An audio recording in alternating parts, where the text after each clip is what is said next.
March থেকে শুরু হয়েছে বোরো মৌসুমে ধান চাল সংগ্রহ কার্যক্রম এবং ৩৬ টাকা কেজি দরে ৫ লক্ষ মেট্রিক টন ধান ও ৪৯ টাকা দরে ১৪ লক্ষ মেট্রিক টন চাল ক্রয় করবে খাদ্য বিভাগ। এই বিষয়ে বিস্তারিত জানাতে আমাদের সাথে যুক্ত হচ্ছেন সহকর্মী মাহতাব উদ্দিন লালন।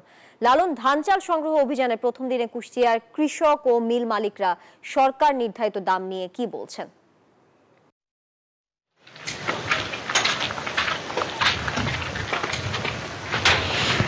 তানিয়া, আপনাকে জানিয়ে রাখি যে বোরো মৌসুমের যে ধান চাল সংগ্রহ অভিযান সরকারের সেটি কিন্তু আজ থেকে শুরু হয়েছে। আমি খাদ্য বিভাগের কর্মকর্তাদের সাথে কথা বলেছি, তারা যেটি বলছেন যে আসলে এই বোরো মৌসুমের যে ধান চাল সংগ্রহ অভিযান সেটি আজ থেকে শুরু করেছেন এবং এই ধান তারা কৃষকের কাছ থেকে সরাসরি কিনবেন, আর চালের ক্ষেত্রে কিন্তু আসলে মিলারদের কাছ থেকে তারা এই চাল সংগ্রহ করবেন।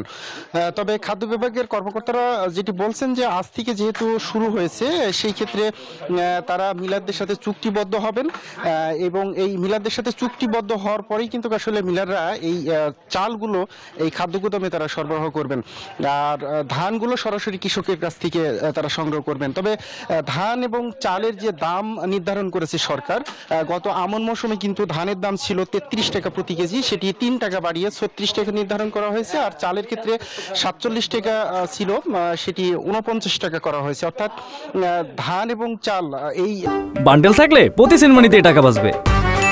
বিকাশ সেনমানি বান্ডেল কিনে জিতুন প্রতি লেনদেনে। দাম নিয়ে যে দাম নির্ধারণ করা হয়েছে এই দাম নিয়ে কিন্তু আসলে কৃষক এবং মিলারদের মধ্যে অসন্তোষ দেখা দিয়েছে। আমি কৃষকদের সাথে কথা বলেছি, কৃষকরা যেটি বলছেন যে আসলে ধান উৎপাদনের যে খরচ সেই খরচের সাথে সামঞ্জস্য রেখে সরকারের উচিত ছিল এই দামটি নির্ধারণ করা। এই দামের কারণেই কিন্তু আসলে গত মৌসুমে এই খাদ্য বিভাগের যে ধান চাল সংগ্রহ অভিযান সেটি কিন্তু আসলে কুষ্টিয়াতে ব্যাহত হয়েছে। অর্থাৎ ব্যাহত হয়েছে বলছি এই কারণেই, আসলে গত আমন মৌসুমে কিন্তু মাত্র 10% ধান সংগৃহীত হয়েছিল কুষ্টিয়ার এই খাদ্য গুদামগুলোতে। এই মৌসুমে কিন্তু আসলে সেই আশঙ্কাটি দেখা দিয়েছে। কৃষকরা বলছেন যে তাদের যে উৎপাদন খরচ ধানের, সেই ধানের উৎপাদন খরচের সাথে সামঞ্জস্য করলে কিন্তু আসলে ৩৬ টাকা কেজিতে ধানের দাম আসলে তাদের পোষাবে না। মিলাররাও কিন্তু একই কথা বলছেন যে যেহেতু ধানের দাম বেশি, খোলা বাজারে ধানের দাম বেশি, এই ধানের দাম বেশি হওয়ার কারণে কিন্তু তাদের চালের উৎপাদন খরচ বাড়ছে এবং ৪৯ টাকা যে সরকার দাম নির্ধারণ করেছেন সেই ৪৯ টাকা দামে কিন্তু আসলে তাদের চাল খাদ্য গুদামে দিয়ে তাদের পোষাবে না।